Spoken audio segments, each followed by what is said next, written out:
പ്രമേഹത്തെ മാറ്റുന്ന കാക്കത്തൊള്ളായിരം ഔഷധങ്ങളാൽ നമ്മളുടെ സോഷ്യൽ മീഡിയ സമ്പന്നമാണ്.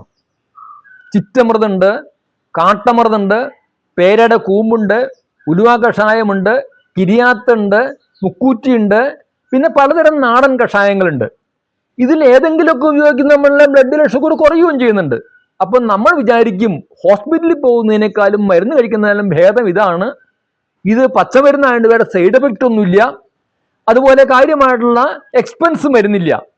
പക്ഷേ ഇങ്ങനെ വിചാരിക്കുന്ന വലിയ അബദ്ധമാണെന്ന് എനിക്ക് പറയാനുള്ളത്.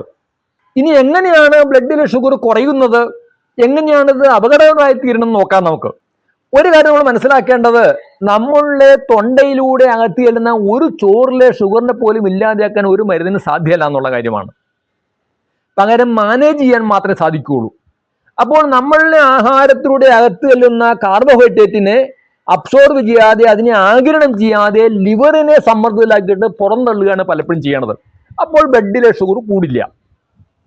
മറ്റൊന്ന്, കിഡ്നിയെ സമ്മർദ്ദത്തിലാക്കിയിട്ട് മൂത്രത്തിലൂടെ പുറന്തള്ളുന്നു. ഇതിന്റെ ഫലമായിട്ട് ലിവർ ഡാമേജ് ആകാം, കിഡ്നി ഡാമേജ് ആകാം. നിലവിൽ ഇന്ന് നമുക്ക് പാൻക്രിയാസിന് മാത്രമേ ചെറിയ പ്രശ്നമുള്ളൂ. നാളെ നമ്മൾ മാരകമായ കിഡ്നി രോഗത്തിനും ലിവർ രോഗത്തിനും വിധേയരായി തീരാൻ പാടില്ലായികയില്ല. ഇങ്ങനെ വന്ന ധാരാളം ആളുകളെ കുറിച്ച് ഞാൻ കേട്ടിട്ടുണ്ട്. ഇത്തരം ഔഷധങ്ങൾ ഉപയോഗിക്കുന്നത് ഞാൻ എതിരൊന്നുമല്ല. ഒരാഴ്ച ഉപയോഗിക്കാം, കൂടി വന്നാൽ 2 ആഴ്ച ഉപയോഗിക്കാം, അതിനപ്പുറത്തേക്ക് കടക്കരുതെന്നാ പറയാനുള്ളത്. ഇനി യഥാർത്ഥ വസ്തുവിലേക്ക് വന്നാൽ, പ്രമേഹത്തിന്റെ പ്രധാന കാരണങ്ങൾ 2ആണ്.